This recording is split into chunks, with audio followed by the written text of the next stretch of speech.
Përplasje, vdekje prurse dhe aleanca të brishta. Një numër i madh bandash me emra kurioz kanë vizatuar hartën e re të krimit në Ekuador, një vend që përballet me sfidën e nënshtrimit të tyre. Anëtarët e kartelit Freddy Krueger's po shkaktojnë makthe në rrugë. Peaky Blindersat, më të sofistikuar, po luftojnë për kontrollin e gjirit të Guayaquilit dhe El Cartel de la Feas kontrollon burgjet. E këtyre ushtohen tashmë të famshmit Choneros, Lobos dhe Tiguerones. Emra të rinj shfaqen ndërkohë her pas here për shkak të fragmentimit të grupeve të armatosura dhe një koktejli të përsosur që i hapi rrugën luftës. Portet strategjike për eksportet e drogës, afërsia me Kolumbinë dhe Perun, prodhuesit më të mëdhenj të kokainas, një ekonomi e dollarizuar dhe entitete të korruptuara. Dhe në mes gjenden njerëzit. Një tregtare e shantazhuar kujton ditën kur një bombë shpërtheu në restorantin e saj në Guayaquil, kryeqendra ekonomike dhe ajo e krimit në vend. Ata thanë se ishin kartelet që kërkonin $15,000 për të mos na vrarë, thot gruaja për agjensinë franceze të lajmeve AFP. Tentakulat e organizatave nuk njohin kufi.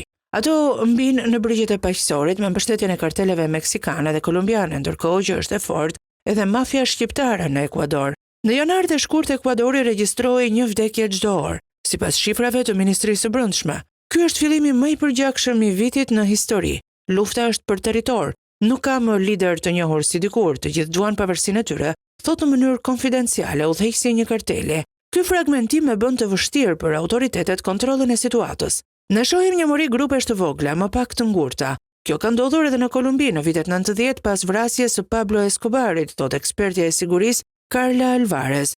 Hierarkit nisën të prishen në 2018, kur një nga organizatat më të mëdha u nda. Vdekja në 2020 në udhëheqësit të Choneros, Jorge Luis Zambrano apo Rasquinha, i thelloi marrëveshjet.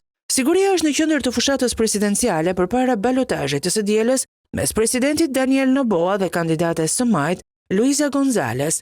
Noboa zbatoi një politikë të ashpër kundër bandave, që uli me sukses shkallën e vrasjeve nga 47 për 100.000 banor në 2023 në 38 për 100.000 banor në 2024. Pavarësisht të rënies, norma mbetet më e larta në Amerikën Latine, e dhuna nuk di të ndalet.